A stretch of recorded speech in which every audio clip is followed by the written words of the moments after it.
먼저 하나님께 감사드립니다. 120년 동안 우리 성수동 교회를 지켜주시고 인도해 주신 하나님께 감사드립니다.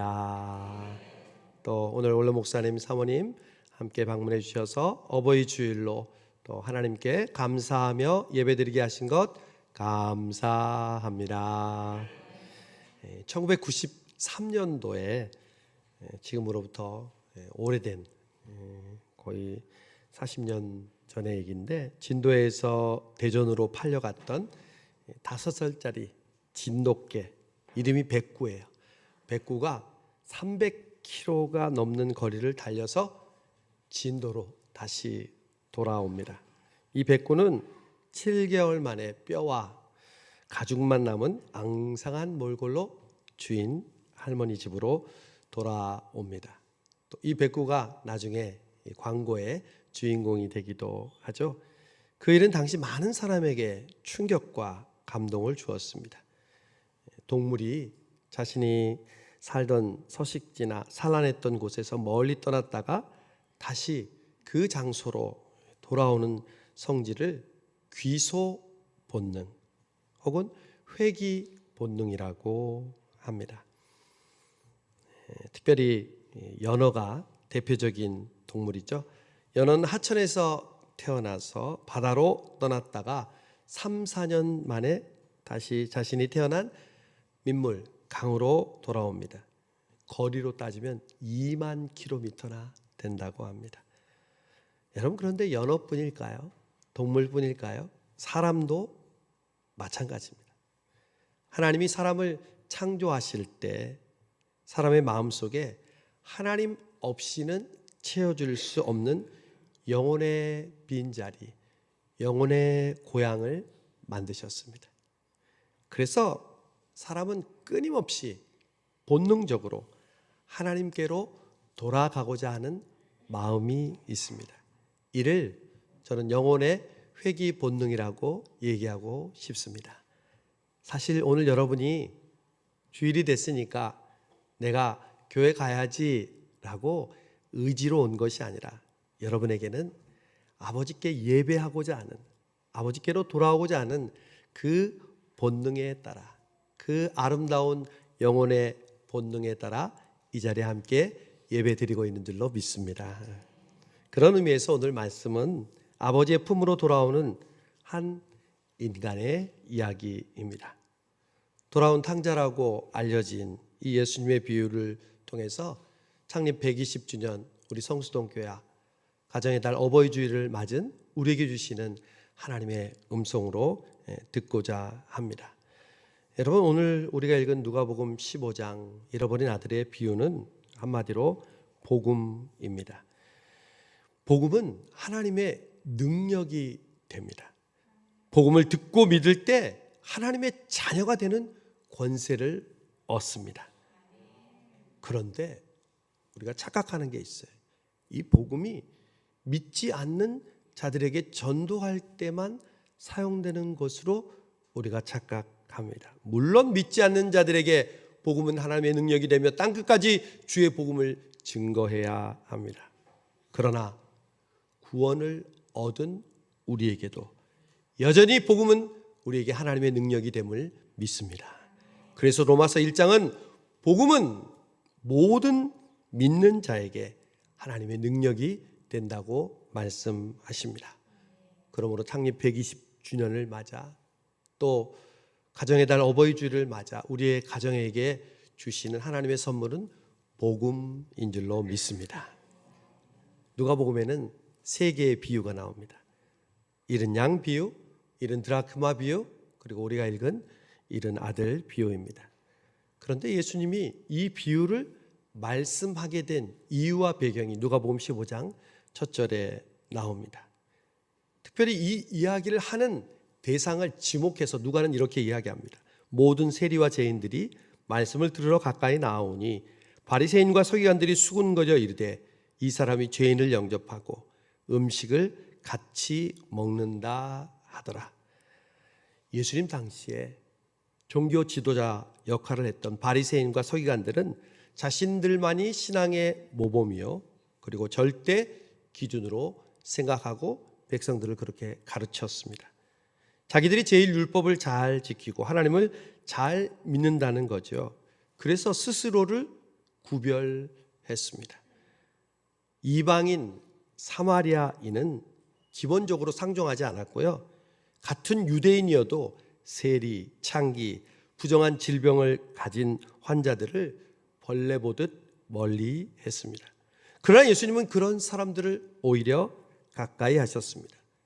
대화는 기본이고 그들을 만지고 병도 고쳐주고 심지어 함께 식사를 했습니다.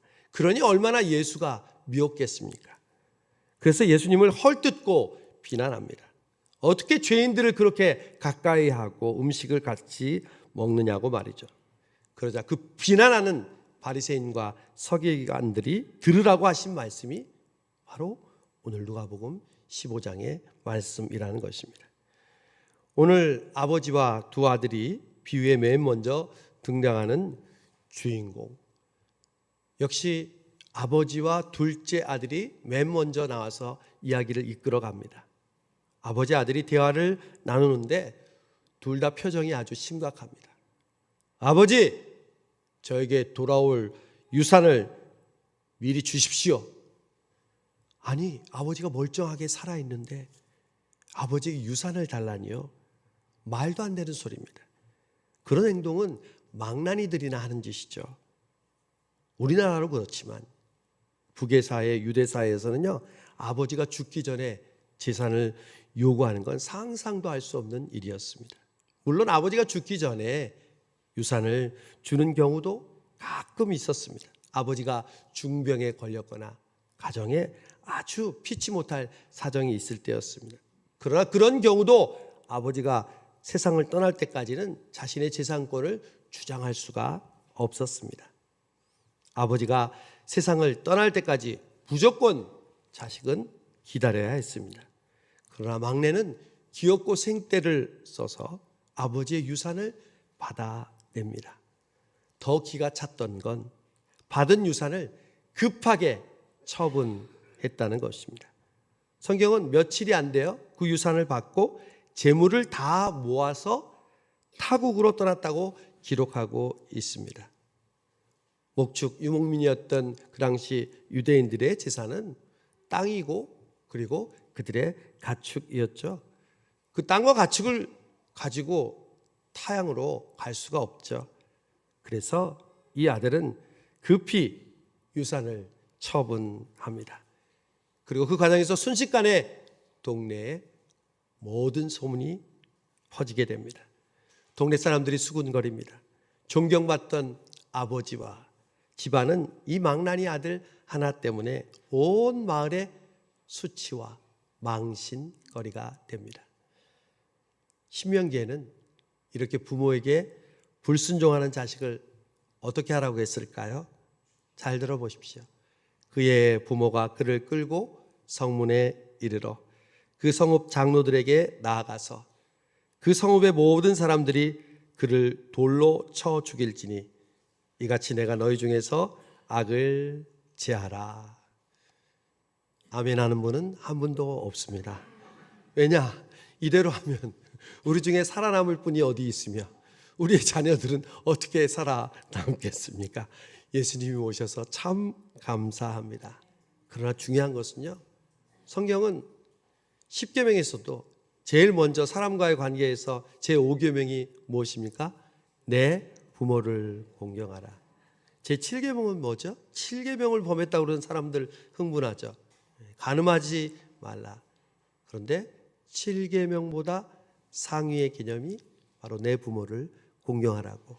그것을 어겼을 때 성경은 그냥 단순하게 돌로 쳐서 죽이라고 했던 것이죠. 여러분, 그래서 아버지는 돌아온 아들을 보고 나중에 이는 죽었다가 살아나고 잃었다가 다시 얻은 아들이라고 이야기했던 것이죠. 돌로 쳐 죽임을 마땅한 그런 아들이 되었으니까요. 여러분, 우리도 마찬가지입니다. 죄란 무엇일까요? 이 둘째 아들을 보면서 죄란 삶의 주인이 하나님이 아니라 내가 주인이 되는 것이 죄입니다. 사사시대도 마지막 끝날 때 각기 자기의 소견에 옳은 대로 행하였더라. 여기는 저와 여러분이 다 자기 소견에 옳은 대로 살지 누구 말 듣고 삽니까?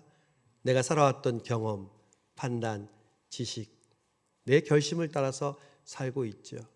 그런데 그것보다 위에 그 모든 것을 주관하시는 분이 하나님이라는 것을 잊게 될 때 우리는 둘째 아들의 모습으로 살 수밖에 없습니다. 그런 모습은 예수님을 만나기 전에 인간의 모습이죠. 아니, 오늘날 저와 여러분처럼 교회를 다니지만 육에 속한 그리스도인, 즉 내 욕심과 내 중심으로 사는 우리들의 모습일 수도 있습니다. 막내는 그러고도 부끄러운 줄 몰랐습니다.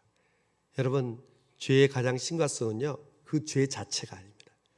죄를 짓고 부끄러운 줄 모르고 핑계하고 이유하고 합리화하는 것입니다. 아담이 그랬잖아요. 하나님이 나에게 만들어준 여인이 먹으라고 해서 먹었습니다. 여기에 어디 부끄러움이 있습니까? 여기에 어디 뉘우침이 있습니까? 결국 막내 아들은 그렇게 타국에 가서 모든 재산을 허비합니다. 정말 세상의 부귀영화는 금방 사라지죠. 여러분께서 경험들 해보셨죠? 그동안 많이 벌고 많이 저축했는데 갑자기 뜻하지 못한 일들로 인해서 그 물질들이 다 사라진 경험입니다. 그렇게 물질은요, 썰물처럼 한꺼번에 떠나갈 수 있습니다. 이제 이 아들은 돈도 잃고 사람도 잃고 남은 건 몸뚱이밖에 없습니다. 근데 돈 없는 몸뚱이가 우리를 고달프게 만듭니다. 배도 고픕니다. 굶어 죽을 수는 없죠. 그래서 종처럼 어느 집에 빌부터 삽니다. 그랬더니 들에 있는 돼지를 치게 합니다. 유대인들에게 돼지는요, 정말 상상할 수 없는 존재입니다. 돼지는 부정한 음식의 대표적인 음식이었고요. 지금도 이방인들이 유대인들을 핍박하고 비난할 때요, 돼지 그림을 그립니다. 그들은 돼지를 가장 싫어했습니다. 종교적으로도 그들의 음식 문화로서. 그런데 그 돼지 치는 일을 하게 합니다. 그리고 돼지 치다가 배고파서 그 쥐엄 열매를, 돼지가 먹는 쥐엄 열매를 먹다가 주인에게 들켜서 아마 호되게 맞았겠죠. 네가 돼지가 먹을 음식을 먹고 있냐고. 그래서 땅바닥에 엎드려집니다. 그리고 눈물이 납니다. 여러분, 고난이 오면요, 신기하게 우리의 과거가 떠오릅니다. 우리의 행복했던 그 추억이요, 내가 잘 나갈 때는, 내가 교만할 때는 전혀 생각지도 않다가 내가 병이 들고, 내가 돈이 없고, 내가 무시당하고, 내가 고통스러울 때 그것들이 떠오릅니다. 이 아들도 아버지에게 사랑받았던 어린 시절이 떠올랐습니다. 아버지의 아들로 살았던 행복한 추억들이 떠오릅니다. 여러분, 재미있는 건 이 이야기에 엄마가 등장하지 않습니다. 당연히 엄마가 등장해야 되는데 추측할 수 있습니다. 엄마가 일찍 돌아가신 거예요. 어머니 일찍 여했죠. 그럼 누가 엄마의 역할을 합니까? 아버지가 그 역할을 하죠. 그러니까 오죽이나 더 이 둘을 사랑하고 또 관심을 가지고 키웠겠습니까? 그 기억들이 떠오르는 거예요. 둘째는 가슴이 먹먹해지면서 계속해서 뜨거운 눈물이 흐릅니다. 그리고 마음의 변화가 일어납니다. 자신의 잘못을 그제서야 뉘우칩니다. 그리고 아버지께 돌아가기로 결심합니다. 그리고 아버지께 할 말을 미리 연습합니다. 아버지, 내가 하늘과 아버지께 죄를 지었습니다. 이제는 아들이라 일컬음을 받을 자격이 없사오니 종으로라도 써주십시오. 이야기를 하는데 또 눈물이 흐릅니다. 여러분, 사람은 정말 변하는 존재일까요? 변하지 않을까요? 누굴 보면 알 수 있을까요? 남편을 보면 알 수 있고, 아내를 보면 알 수 있고, 자녀들을 보면 알 수 있고 나를 보면 알 수 있죠. 사람은 정말 안 변해요. 예수 믿고도 변하는 것이 너무너무 힘들어요. 그러나 여러분, 성경은 분명히 사람은 변한다고 말합니다. 오늘 이 둘째 아들이 변했어요? 변하지 않았어요? 변했어요. 그러니까 사람은 변하죠. 그러면 사람은 언제 변할까요? 바로 자신의 잘못을 뉘우칠 때 비로소 변하게 됩니다. 내가 성공했을 때 변할까요? 내가 물질을 많이 취했을 때 변할까요? 우리 자녀가 성공했을 때 내가 변할까요? 아니요. 우리는 뉘우칠 때 변합니다. 제가 종종 어거스틴의 회심을 여러분께 이야기합니다. 저는 이 어거스틴의 회심이 너무너무 귀하게 여겨집니다. 왜냐하면 갑자기 천사가 나타나고 신비한 현상을 체험하고 회심했다면 좋은 일이지만 우리하고는 거리가 멀죠. 그러나 어거스틴의 회심은 저와 여러분이 충분히 경험할 수 있는 종류의 회심이었습니다. 어거스틴은 18살에 성적으로 방탕해서 아이를 낳았습니다. 이교도인 만이교에 빠져서 살았습니다. 어머니 모니카는 이런 아들을 위해 매일 기도했죠.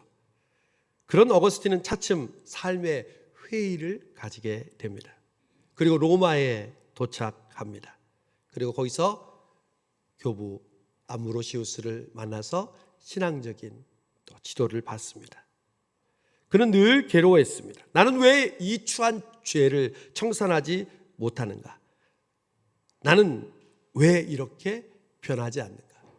울면서 질문했습니다. 그러나 여전히 삶의 변화는 일어나지 않았습니다.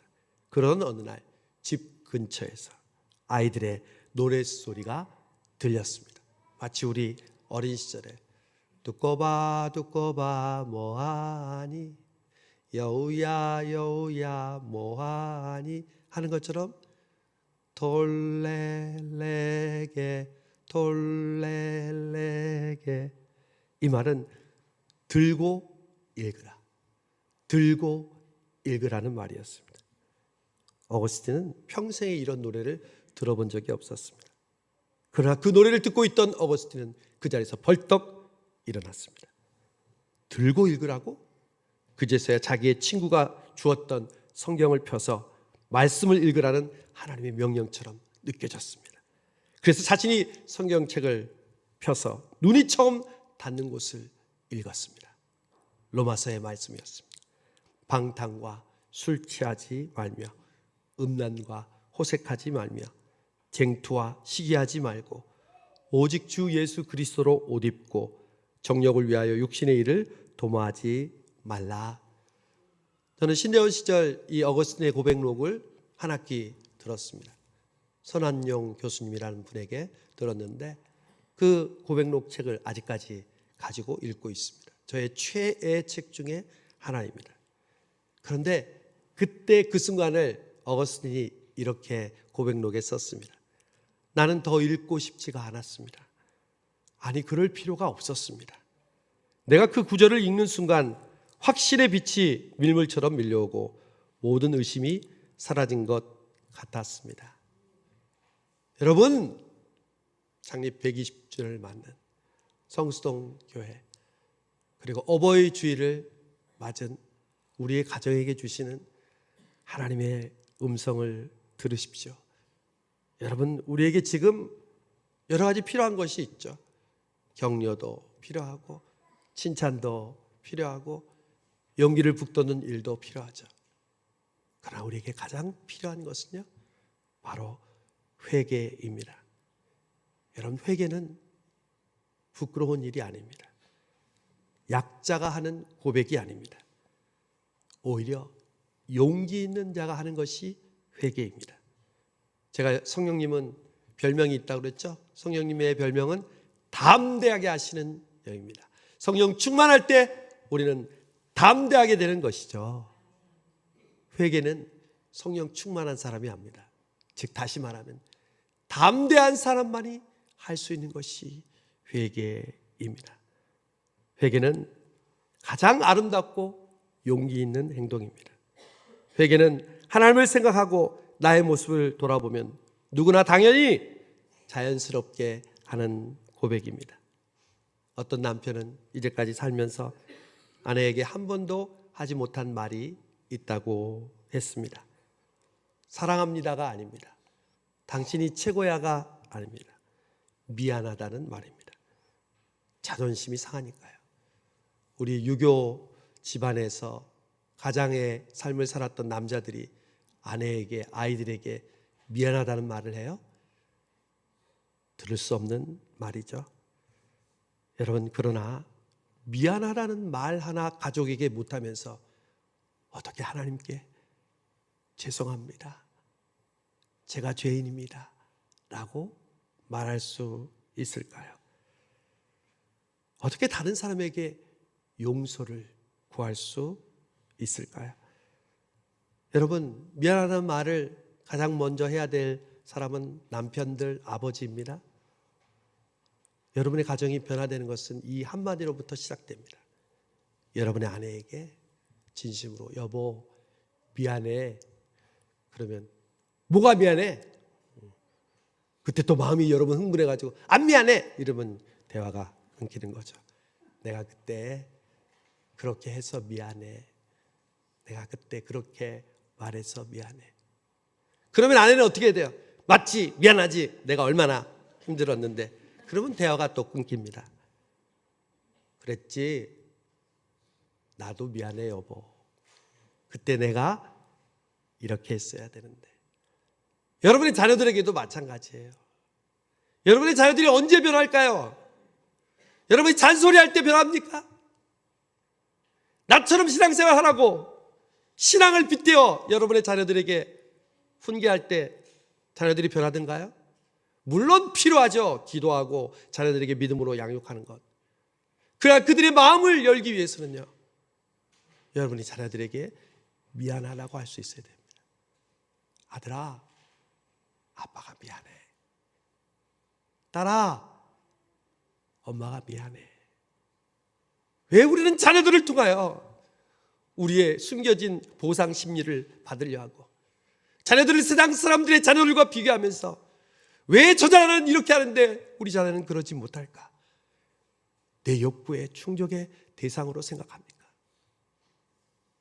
나의 위상을 높여주는 대리만족하는 도구가 우리의 자녀입니까? 그러니까 관계가 깨어지는 것이죠. 우리는 용기 있는 아버지, 용기 있는 어머니, 용기 있는 남편과 아내가 되기 위해서 미안하다는 말을 할 수 있어야 됩니다. 교회 안에서도 마찬가지입니다. 사람은 누구라고요? 완벽하려고 합니다.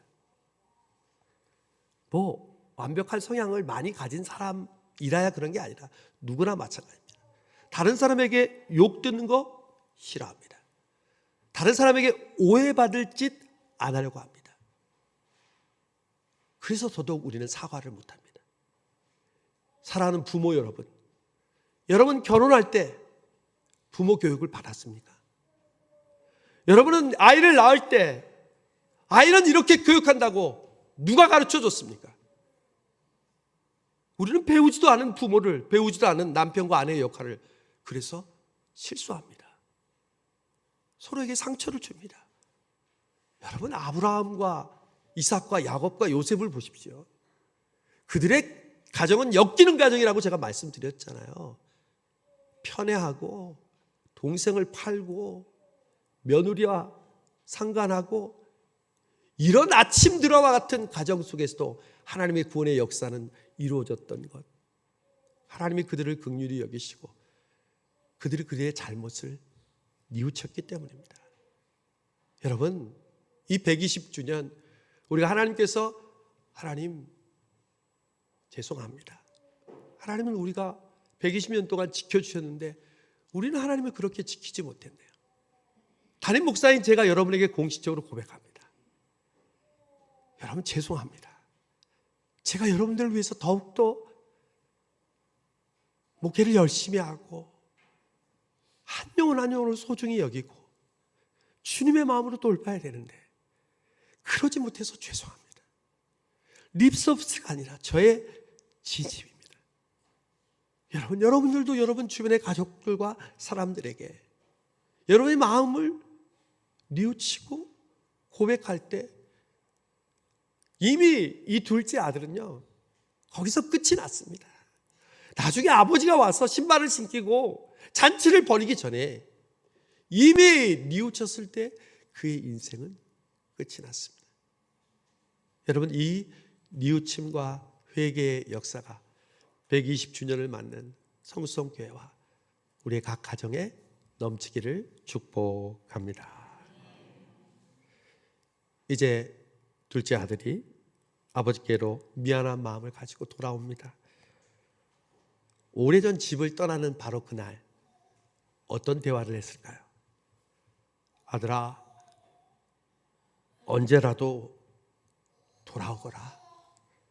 이 예비가 널 기다릴 거야. 뭘 돌아와요?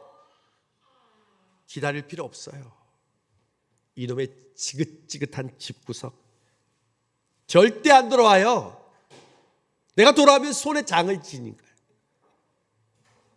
그렇게 아들은 아버지의 마음에 비수를 꽂고 집을 나갑니다. 그리고 아버지는 말한 대로 매일 아들이 돌아오기를 기다립니다. 아들이 돌아오면 멀리서도 볼 수 있는 망대에 올라가 동네 어귀를 살핍니다. 그런데 어느 날 지평선 너머 하나의 움직이는 점이 보입니다. 그리고 그 점이 조금씩 커지기 시작합니다. 동물인지 사람인지, 낙타인지 사람인지 분간이 안 갑니다. 하지만 아버지는 이미 그것이 아들인 것을 직감적으로 알아차립니다. 아버지는 망대에서 급히 내려와 동네 어귀를 향해 무조건 달리기 시작합니다. 여러분, 우리가 뉘우치면 하나님 뭐 하실까요? 꼴 좋다. 지금에야 깨닫니? 아니요, 여러분. 하나님은 버선발로 우리에게 달려오십니다. 성경은 분명히 달려갔다고 얘기합니다. 유대인들은 절대 뛰지 않습니다.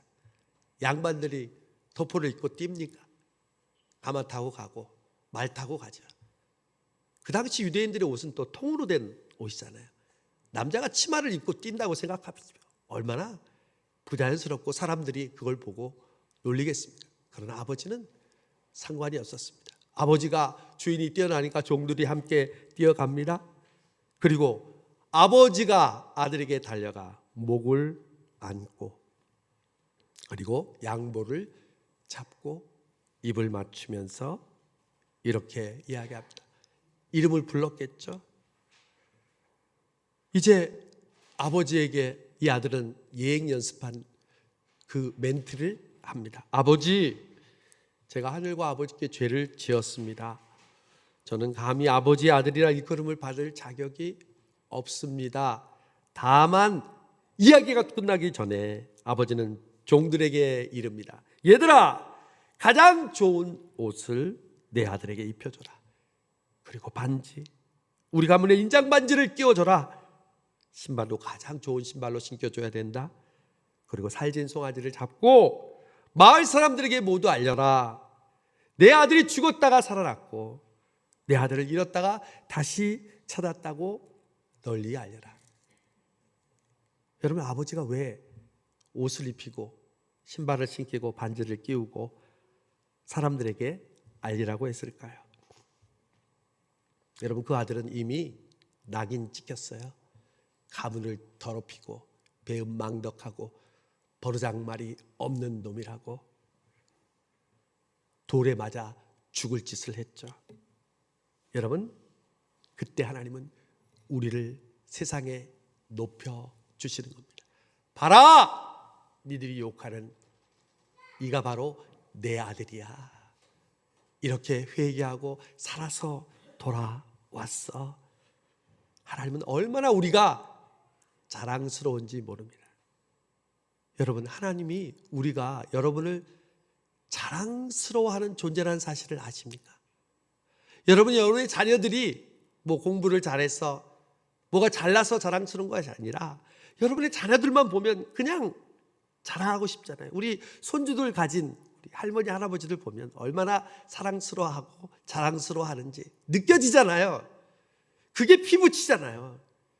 하나님이 우리를 볼 때 우리가 회개하고 뉘우치면요, 가만히 있지 않으세요.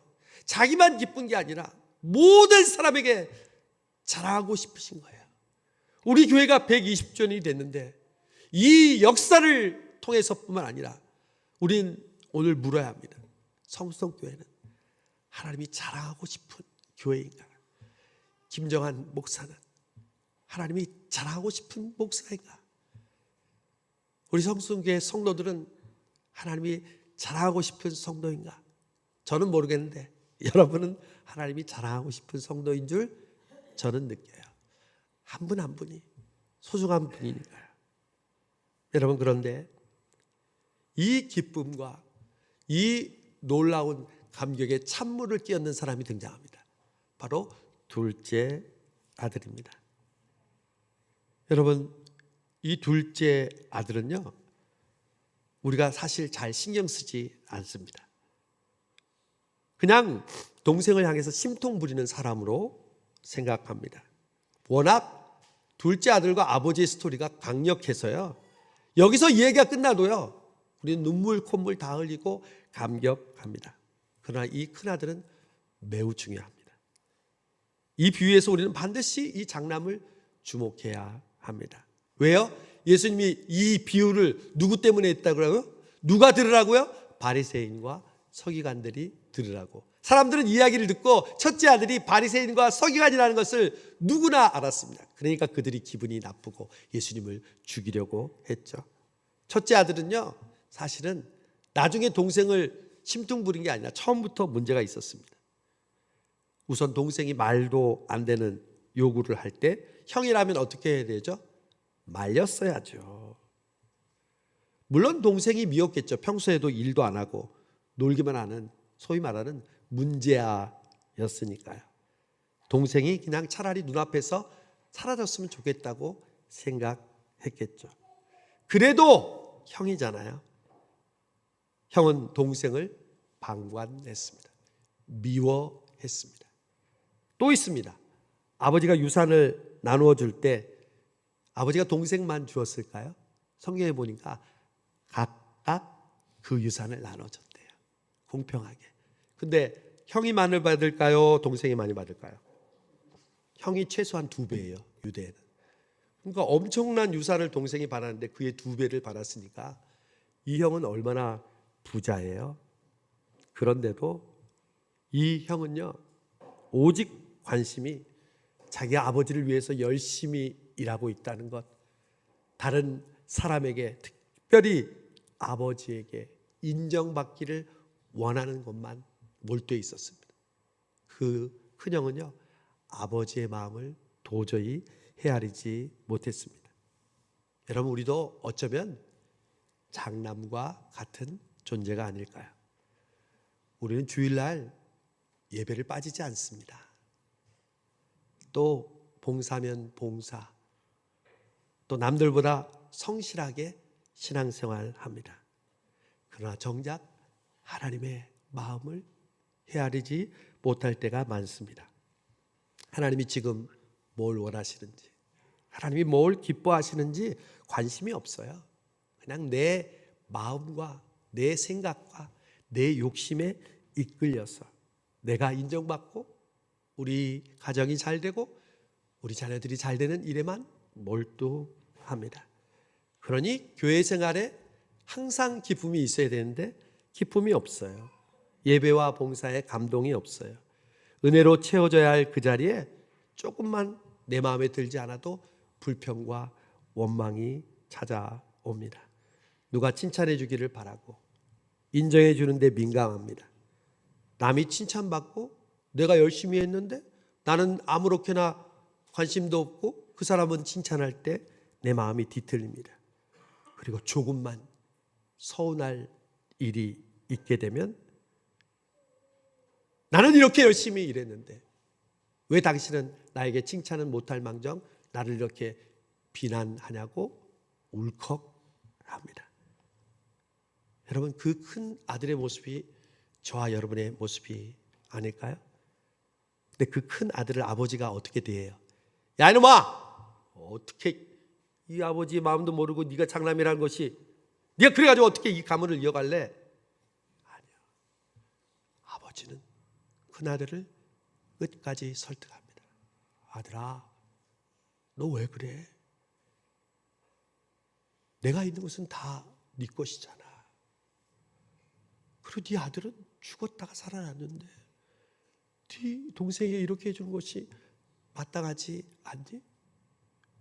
전 여기서 아버지의 마음과 함께 첫째 아들과 둘째 아들에게 갖는 똑같은 아버지의 마음을 깨닫습니다. 뭘까요? 기다리는 거죠. 둘째 아들도 뉘우치기를, 돌아오기를 기다렸어요. 여러분, 아버지는 그 동네에 가서 사람 풀어서 아들 잡아올 수 있었어요. 아니, 아버지가 직접 멱살 잡고 올 수 있었어요.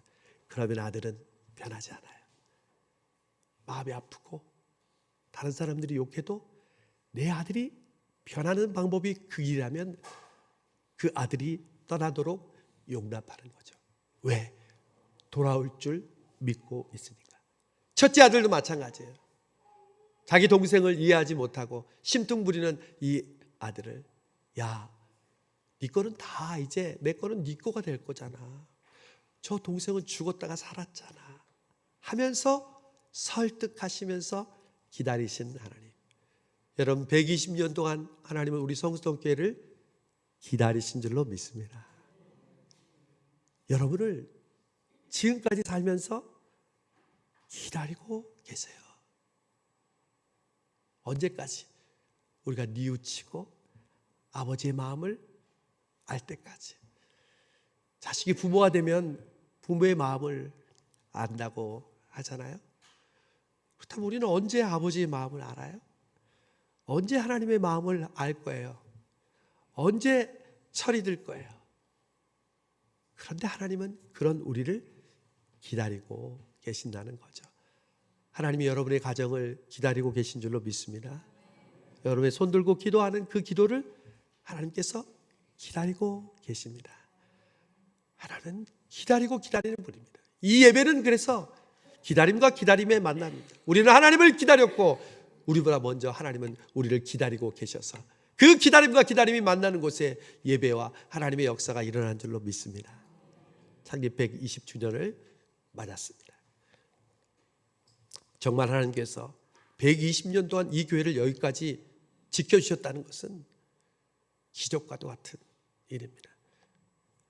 코로나 이후에 그 어려운 시기에 우리 교회를 이렇게 행복한 교회로 이끌어 가신 것 하나님의 은혜요 기적인 줄로 믿습니다. 여러분의 가정도 마찬가지. 가정마다 어려운 문제가 없는 가정이 있으면 손 들어보세요. 손 들라 또. 어느 가정이든 어려움이 있습니다.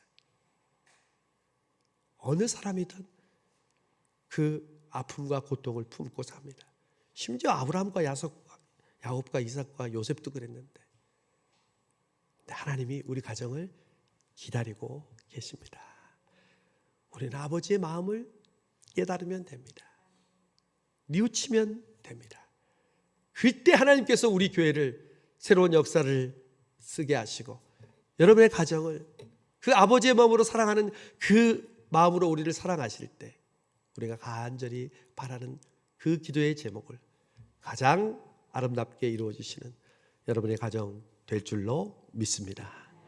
부활하신 주님 감사합니다. 창립 120주년 그리고 어버이 주일을 맞아서 오늘 하나님의 음성을 듣게 해주심을 감사합니다. 주여 뉘우치게 하시고 돌아오게 하시고 부모의 마음을 헤아리는 것처럼 아버지와 주님의 마음을 헤아리게 하여 주셔서 주여 우리를 자랑스러워 하시고 우리를 기뻐하시고 우리를 알리기를 원하시는 그 마음이 성수동교회를 향한 우리의 가정을 향한 우리의 믿음의 아비와 어미를 향한 우리 자녀들을 향한 주님의 마음 됨을 믿게 하여 주옵소서. 예수님의 이름으로 기도하옵나이다. 아멘.